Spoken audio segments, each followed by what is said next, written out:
கிறிஸ்துவுக்குள் பிரியமானவர்களே, இந்த புதிய நாளிலும் கூட நாம் தியானிக்கும்படியாய் எடுத்துக்கொள்ளப்பட்ட வேத பகுதி பரிசுத்த லூக்கா 12ஆம் அதிகாரம் வசனங்கள் 42 முதல் 48 முடிய. உண்மையும் ஞானமும் உள்ள ஊழியக்காரனே, இயேசு கிறிஸ்துவை பின்பற்றுபவர்கள் தங்களின் ஊழியத்திலும் உலக பொறுப்புகளிலும் உண்மையுடனும் விவேகத்துடனும் செயல்பட வேண்டும் என்று கிறிஸ்து கூறுகின்றார். கிறிஸ்துவின் பிள்ளைகள் கர்த்தர் வருவதற்கு நாள் செல்லும் என்று நினைத்து துணிகரமான பாவ செயல்களில் ஈடுபட்டால் நியாயத்தீர்ப்பின் தண்டனைக்கு தப்பித்துக் கொள்ள முடியாது.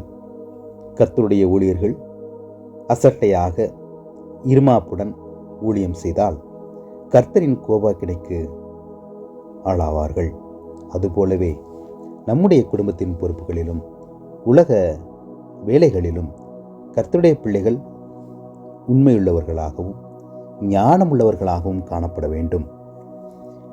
ஆண்டவராகிய இயேசு கிறிஸ்து தேவனுடைய வீட்டில் எங்கும் உண்மையுள்ளவர்களாக இருந்தார் என்று வேதம் கூறுகின்றது.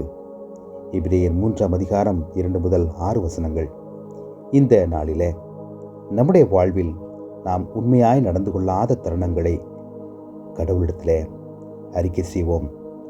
கர்த்தர் தந்த பொறுப்புகளில் உண்மையுள்ளவர்களாய் வாழ்ந்து அவரை மகிமைப்படுத்த இந்த நாளிலே நாம் அழைக்கப்படுகிறோம். உண்மையுள்ள மனுஷன் பரிபூரண ஆசீர்வாதங்களை பெறுவான்.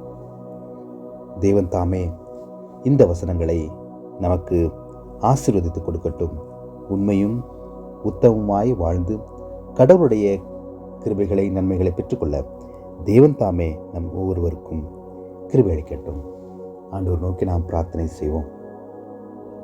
கிருபையும் இரக்கமும் நிறைந்த எங்கள் அன்பின் கடவுளே, இந்த புதிய நாளுக்காய் நாங்கள் நன்றி செலுத்துகிறோம். ஆண்டவரே, உம்முடைய பிறப்பின் பண்டிகையை எதிர்நோக்கி காத்து கொண்டிருக்கிற என்னை கேட்டுக்கொண்டிருக்கிற ஒவ்வொரு பிள்ளைகளுக்கும் தேவன் தாமே நீர் கிருபையையும் இரக்கத்தையும் ஆசீர்வாதங்களையும் கட்டளையிடும்படி நாங்கள் ஜெபிக்கிறோம். இந்த நாளிலும் கூட நீர் கொடுத்த வார்த்தைகளைப் போல உண்மையாய் உத்தமமாய் ஞானமாய் வாழ்ந்து உமக்கு பிரியமானவைகளை செய்து நன்மைகளை பெற்றுக்கொள்ள தேவரீர் உதவி செய்யும்படி மீட்பரும் இரட்சகருமாகிய கிறிஸ்து இயேசுவின் வழி ஜெபிக்கிறோம் எங்கள் ஜீவனுள்ள பிதாவே. ஆமென்.